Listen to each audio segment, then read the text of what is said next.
They said New York. I thought Broadway. I thought Times Square. I was going to buy some underwear at Bloomingdale's. Where did they bring me? The Lower East Side of Manhattan. Ah, but it's rock and roll. And what other place but World's End would you shoot an AC/DC video? This was the second time I had the opportunity to meet AC/DC outside of the normal hotel room confines of rock journalism. The other was back in February at the Rock in Rio Festival for AC/DC's first performance in South America.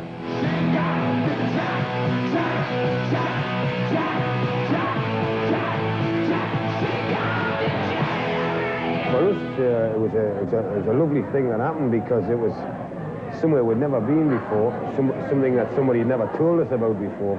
I remember talking to you at the time, and I think even you guys were trying to be calm about it. You know, you've been everywhere on location and everything, but I think you guys got a shock as well. I think everybody did when they went down there. You know, they just sat and said, Jesus, we didn't know this world existed, especially, you know, for rock and roll. It's nice to think of like samba and all this. So it was a total shock, and it was lovely and refreshing. Really, you know, like it's all like saying, oh, AC/DC always stay the same, but they do change. You know, like if you listen to the first album, like Dirty Deeds or something, right up to Back in Black, or to even Highway to Hell, you know, before I joined the band, and right up to this one, it is different. It is, you know, they always change. This album, I'll always remember personally as the album that was so relaxed and good, and having so much good fun doing it. Being in this, I don't know, just being in the studio, everybody was having a good time doing it. And I think, more than anything, I think Malcolm and Angus have done such a good job on the production side, where, you know, you can talk about sounds and everything, but they've got the sound, they've got a nice big fat sound, you know, and they've also caught the feeling of the band when we're doing it, because we were having a good time.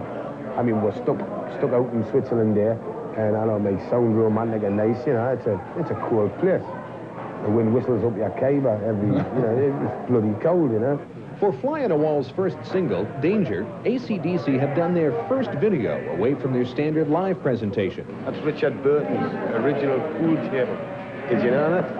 I heard that you're taking this one away, too. Richard Burton's original pool table here, and it's going to be in your place. As soon as this is finished, it's done right back. They said he can take it to Australia on a motor scooter. It's his. I'm going to put it in the group, man. Brian told me he was especially happy with this location because he felt it would get away from rock video's preoccupation with pretension. This one is because it's so real. I mean, we picked the scummiest old club we could find, and I mean, how well experienced. Isn't it great? I mean, you got to watch it. I mean, you go out the back and all that, and you watch it.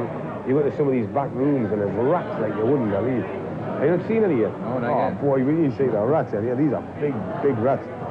But it's great because it makes everybody feel like they're in a scummy place, you know? And even the characters are scummy. I mean, you know, and that's the great thing about it. If you're going to be real, you may as well get right down to it. In the last 5 years, you've sold more than 10 million albums worldwide, and unless you've been really stupid with your money, you're pretty well off. What keeps you going? Why do you need to do it? You buy your toys when you first make a little bit of money. You know, you buy your toys. You know, you buy your Porsche Turbos, or you buy whatever you want. You get bored with them, you know. And all these years you've been dreaming about them, and then you get them and you go, well, shit, that's not that much fun. So money, obviously it makes you happy. I wouldn't bullshit about that. It always makes things easier for you. But I think it's better when you've done something you've always wanted to do. Like for musicians, they want to be in a successful band, and to be in a successful band and sustain that, that's I mean, you can't get much better than that, personally feeling, you know.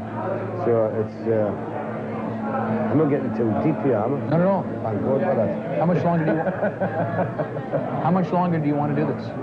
I don't know. I mean, the time I start getting tired, I start feeling like I'm going to drop down dead and die, you know, because I've got to go on the road. I think then I'll just say, hey, you know, I've got to stop. As soon as people start watching me and start going, he's not enjoying it. He's coming in there and he's just going through the motions. I think that's when I'll just say, oh, hey, I'm wrapping it. I'm going to leave.